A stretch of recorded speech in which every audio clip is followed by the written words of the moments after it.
Action. What is up, everybody? Welcome back to another episode of Tottenham Talk. Today we have a little bit of a, sweet and sour episode, given that we have to talk about Burnley, which was a complete and utter disaster, as well as Leeds, which was very promising. So we'll hop right into it. Matt, how are you doing today? Clay, I'm good. Things could be better, but after watching Leeds and Tottenham, I want to say it too early, but I want to say things look promising.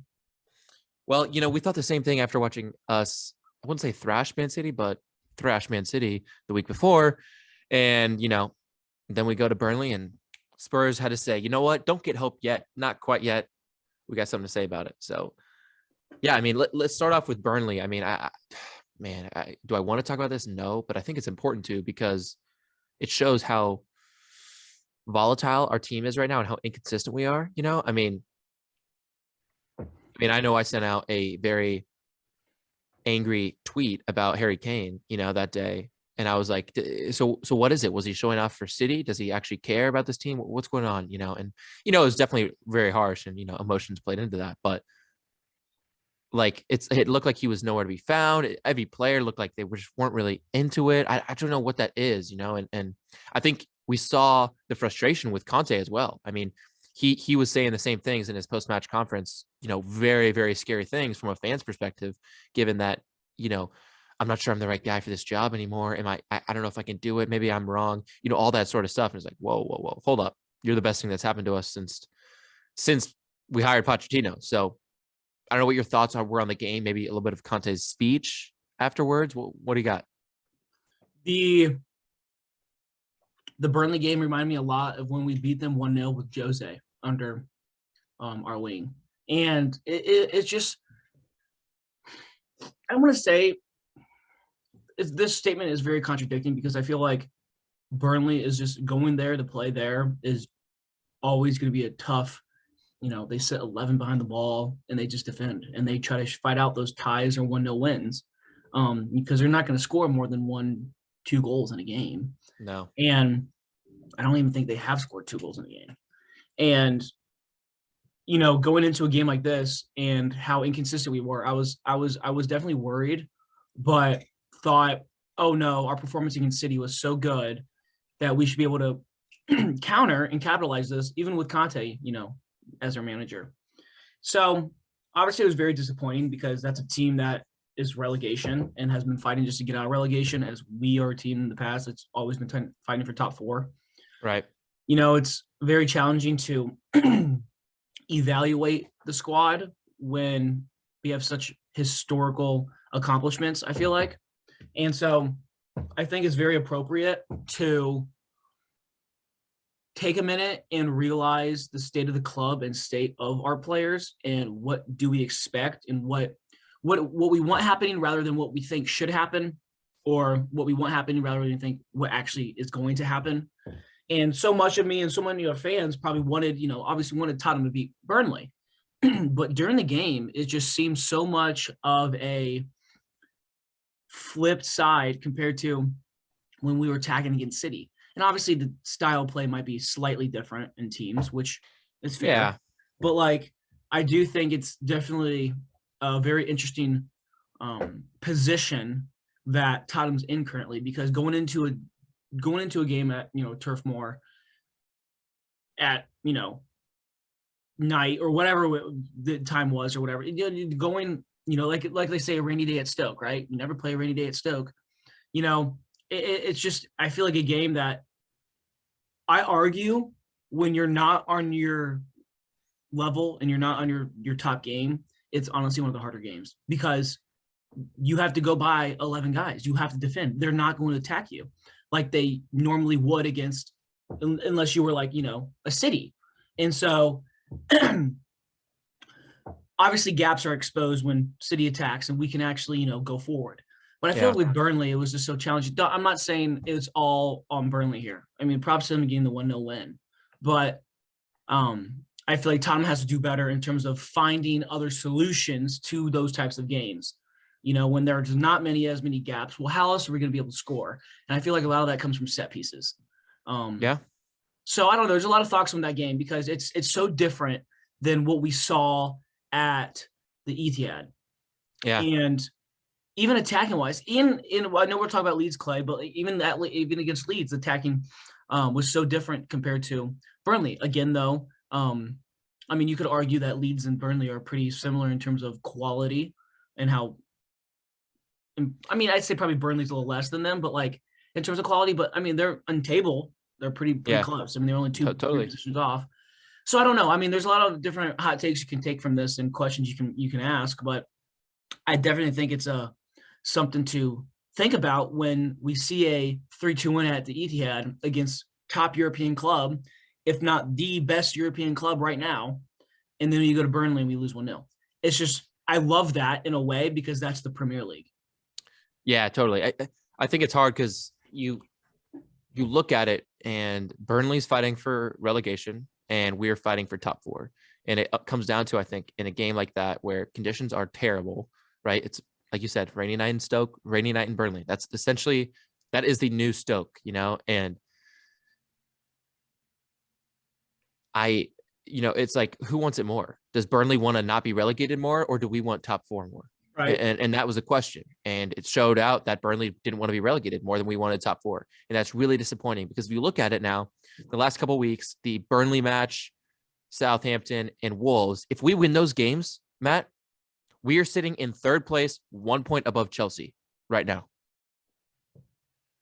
Okay. Think about that. Okay. I'm looking at the table right now. That's 9 points dropped in 3 games. That should never have been dropped. And it's so hard as a fan. You know, it is a roller coaster being a Spurs fan sometimes. And we'll hopefully get to that point where we're not riding that roller coaster. But, you know, it's hard to justify it in any way for me because if we beat City, how do we not beat Burnley in any condition, in any way, shape, or form? How?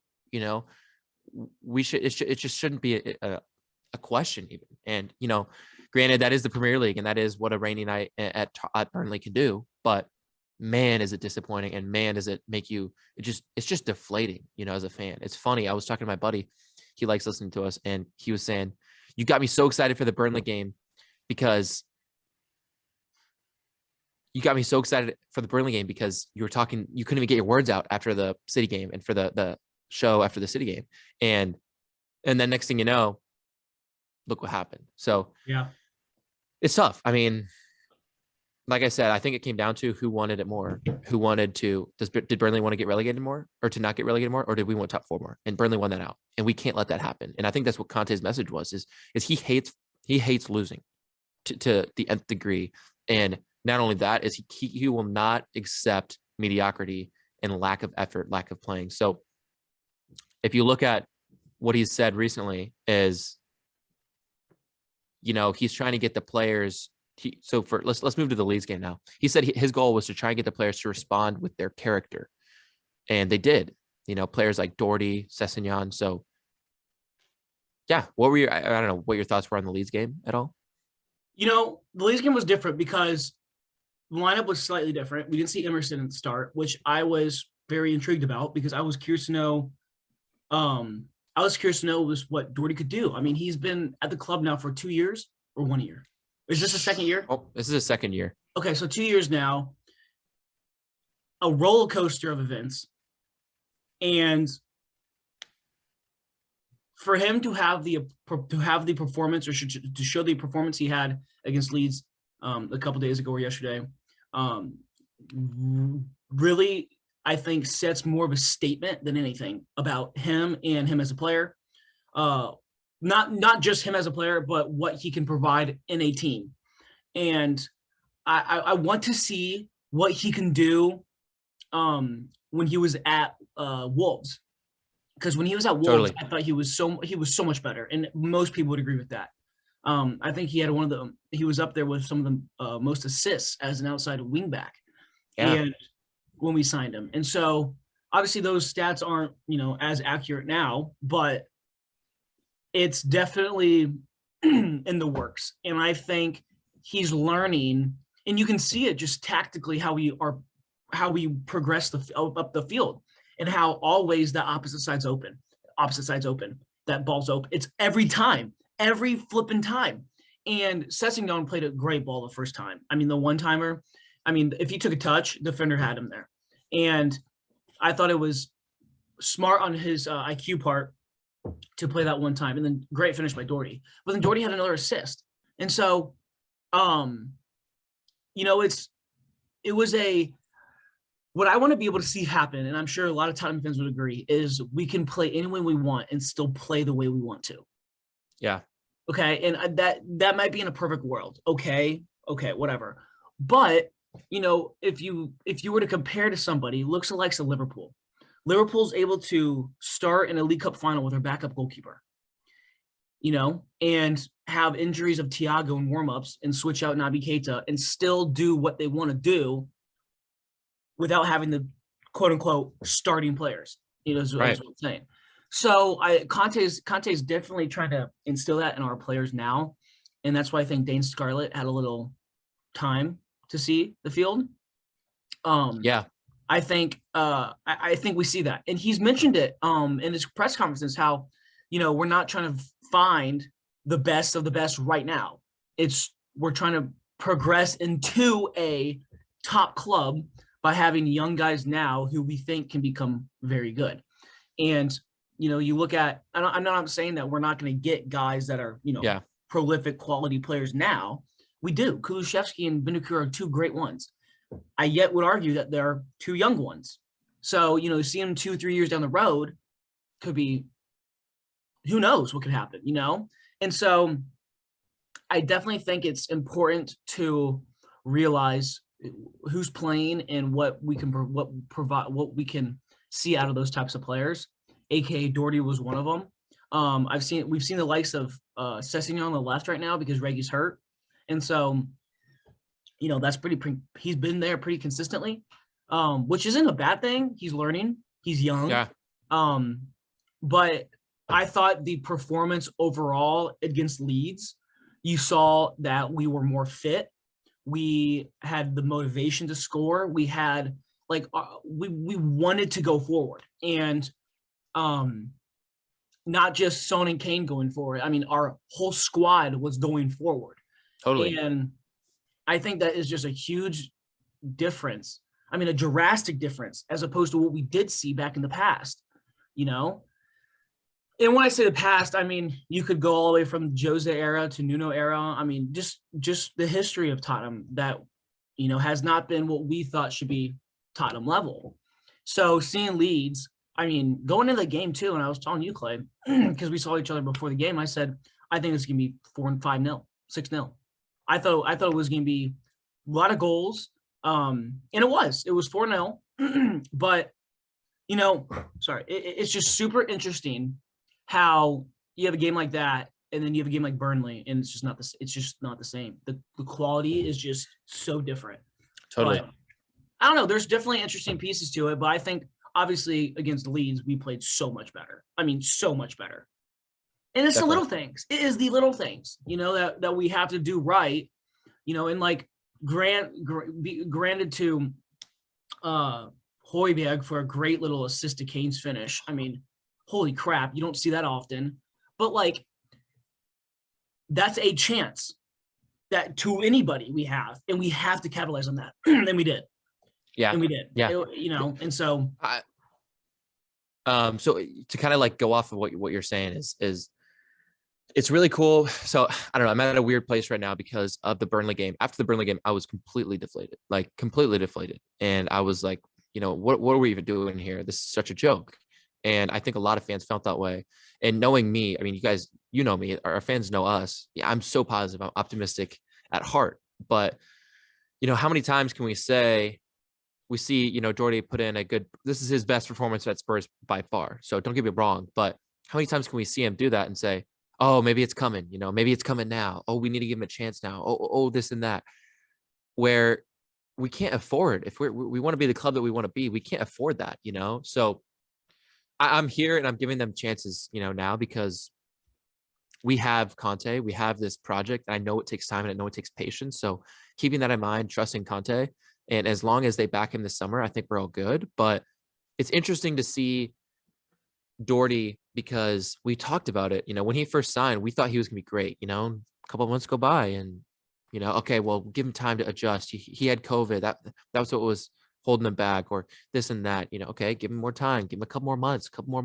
Next thing you know, we're in a year and a half into his reign at Tottenham Hotspur, and he has not even scored. And he got his first goal tonight, a couple nights ago, and an assist. So that's huge, if you ask me. And man, what a game he played. So I'm looking forward to what Matt can do in the future. I think it's important that he keeps going. It was really interesting to see after the game, Kane had a little press conference, or not a press conference, but a little interview, and they were asking him about Matt, and he said, I'm thrilled for Matt because he knows he hasn't been performing to his standards, and we know that. So hopefully he can build on that and show the manager what he's worth. It's weird because he's friends with him off the pitch, but even when it comes to work, they're in the office, if you want to call it that. And, Kane's like, I know what Doherty's capable of, and he knows what he's capable of, and he knows he hasn't been getting to that. So I'm glad he played well today, but now he needs to show the manager what it is. And seeing that from one of our leaders on the team was really cool as well. But going back to Højbjerg, on your point, I can't remember who it was, but I heard someone talk about Højbjerg not since he's joined here, he hasn't really been that player. Maybe it was us last week talking about it. He hasn't been all over the place like he is with Denmark, like he was a little bit at Southampton, being that playmaker, being the guy that stopped the ball, all that stuff. And we kind of saw it at Leeds, he's capable of playing those passes. He's not just someone that takes up space in the middle and stops the play like Sissoko did, Granted, he does that way better than Sissoko did, but he does offer stuff going forward as well. And I just don't know, like, how much time do we give these players to see that on a consistent basis, and how much of it is, hey, you know what, they're just not the guy. And that goes for Doherty and Højbjerg and Cess, because we know what they're capable of, but are they just capable of that on moments here and there, or is that their consistent basis? That needs to be their regular. So very interested to see that. I am really excited about Cess because he is young. I saw news that he might sign a new contract. It's a bit early in my opinion because it's won a couple good games, and I don't think it's been anything to the level of what we need our outside wingbacks to be.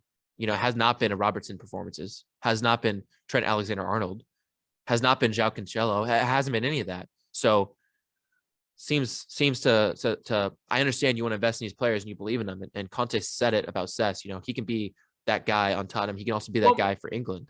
But let me interrupt you. And yeah, you stated 3 outside backs who I'd argue are some of the best.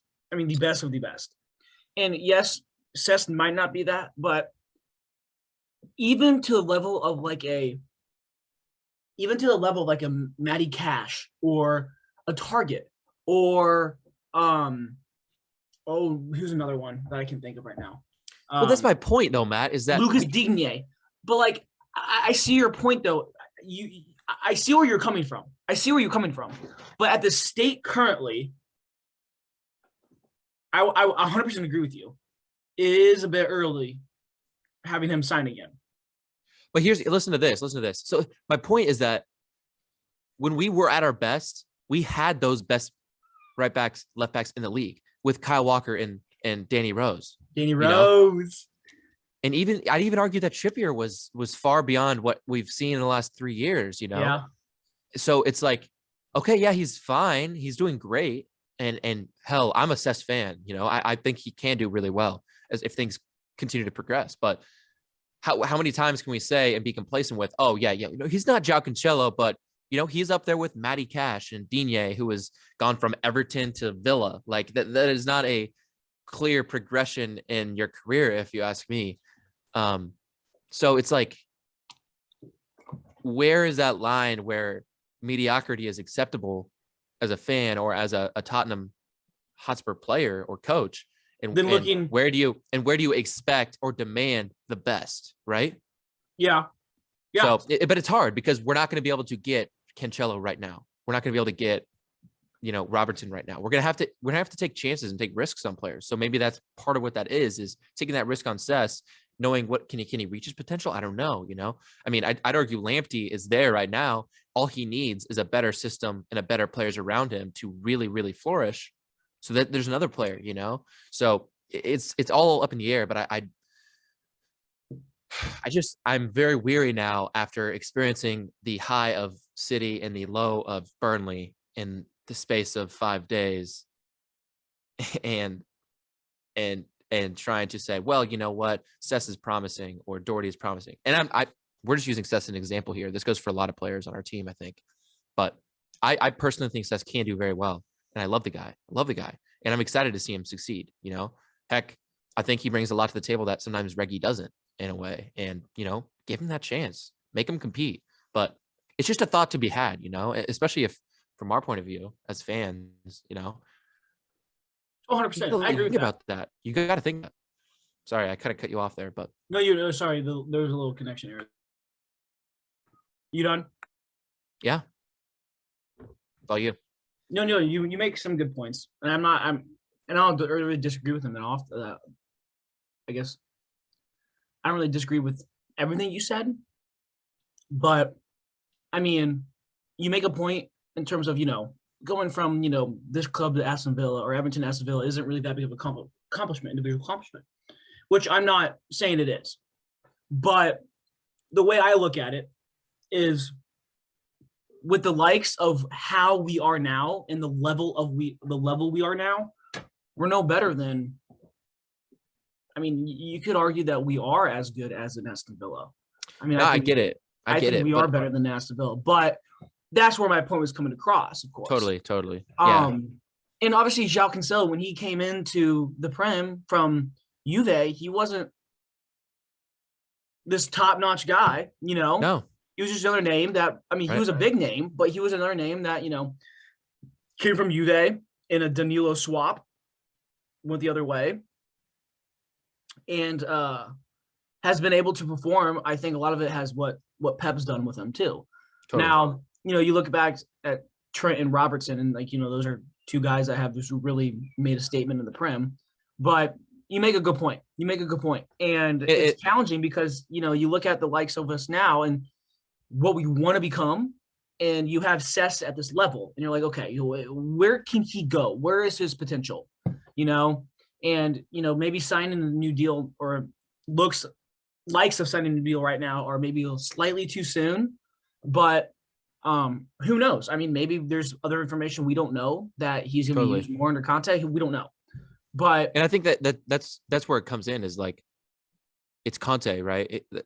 It's what he wants, essentially. And I think, like you said, Cancelo was good when he came in, but he wasn't like what he is now.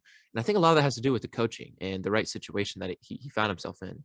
And, he wasn't, maybe he wasn't in that when he was at Juve. And maybe Cess is in that point where Conte is like, I like this guy, I want him, I'm going to develop him. And that's kind of where that's coming from. So for us, it's put your full faith in Conte. But the moment he has any hesitations about anyone, you got to listen to him, because he knows, and this is his team. And that's the struggle too, is like, I think Levy has one foot in. Maybe after the Burnley comments Conte made, he's fully committed, but it kind of felt like he had 1 foot in and 1 foot out in his commitment to Conte, because if Conte wants to build a team, he's going to build a Conte team, but if Conte leaves, the next thing you know, you're stuck with Conte players. What do you do with that next manager, right? So he didn't do that for Poch. He hasn't done that for Jose. He didn't do that. I mean, Nuno didn't get the chance, whatever, but he has to build a Conte teams, right? So whatever Conte wants, he's got to fully commit to that if he really wants to reach the success that Spurs should and, can be reaching. So let's kind of, as we round this episode out, I want to say a little bit about our next game and kind of our next couple. I think Middlesbrough is going to be a really interesting game because they dominated United, right? They dominated United and they knocked them out, and that could be us. So I want to say, what are your expectations for this game? What would your lineup be? Because there's a lot of talk on Twitter and stuff about, okay, do we go full force because we have so much time between the next game? Our next game's not till Monday, so that's almost a full week. Or do we kind of just say, all right, this is a midweek game, let our not as good players give it a try? What are your thoughts? You're muted. Oops. No, I I go into this game like it's the Premier League game to make sure we get the dub. Totally. There's no room for error at this point at all, and it will none. This is our chance. This is probably the best chance we have in terms of winning a trophy if we want to at least get close to one. And I don't think I mean, Middlesbrough gave a great fight at Old Trafford, and you got to understand in this type of cup, anything can happen. Anything can happen. Right. And as much as I want to be like, oh, Tottenham's going to dominate, Tottenham could get dominated. We don't know. We don't know. And obviously, we may have more knowledge because we're huge Tottenham fans, but against a team like Middlesbrough at Middlesbrough, coming up against a side that has known to blow, I guess, opportunities, there's no reason they shouldn't capitalize on it. But on that note, there's no reason why we shouldn't win if we play like we did against Leeds. If we play like we do against Leeds, that game is a 5-0 win. No question about it. Yeah, you're right. And, I mean, it could be 5-1, 5-2. I mean, we might concede, yeah, but point is we're outscoring our opponents 100%. And 100%. Conte's always talked about how he wants to not just win the game, but win the game in the first 30 minutes. Yeah. That means it's 3-0 in the first 30 minutes. And I mean, yeah, kind of like we did it against Leeds. It's the same thing we did against Leeds. And the philosophy behind it's interesting because he's like, listen, if you're up 3-0 in the first 30 minutes, there's no reason why you shouldn't win the game. And obviously that's difficult to do, but it's a very interesting philosophy he has on the way he just looks and treats the game. Some managers sit there and be like, we have 90 minutes to win this, but he wants to get it done in 30. And I like that mentality. I like that competitiveness because it brings a different motive and different perspective that these players can provide on the field. And so I think the Leeds was a great match to win the way we did going into a game like this. I'm very satisfied. I'd honestly rather be I'm more satisfied than how we were going into Burnley after we beat City. I don't know. I don't know if I'm at that level, but I would say I think one thing that Conte said after the Burnley game, and maybe in regards to his remarks, with what he said and all his emotions was right now with Tottenham, it is a game by game experience. It is a day by day. We have to live in the present and act in the present because just because we beat City doesn't mean we're not going to go lose next week. So it's one game at a time, one training session at a time, and get these players to the point where you can start talking about these other things like top 4 race or stuff like that frankly we don't deserve to be talking about after Burnley and after Wolves and after Southampton. So I mean, it was interesting. Someone tweeted our next 4 games, and I think it's United, Everton, and a couple others. I can't remember who, but either way, anyway, my point is that they're like, how many points can we get out of these next 4? And I said 12, because if we can beat City, there's no reason that we shouldn't be getting every point from here on out. There's no reason. There's no reason. That being said, everything's going to happen and we're not at that level yet. It'll depend on our team's mental strength and their character. And I'm really curious to see. And right now for me, it's game by game. So tomorrow's another game. I can't say I'm confident, but I also am not, thinking we're going to lose it. So it's all a matter of who turns up on any given day at this point. So pretty good episode though. Thank you guys for listening. Our next week's episode will be recorded a little late because we're going to wait for the Everton game to come out because that game doesn't play till Monday. Otherwise there'd be kind of nothing to talk about really. So stay tuned for that. And thanks for listening. Check us out on all our socials, _Tottenham _talk. We are on TikTok now. And as always, come on, you Spurs.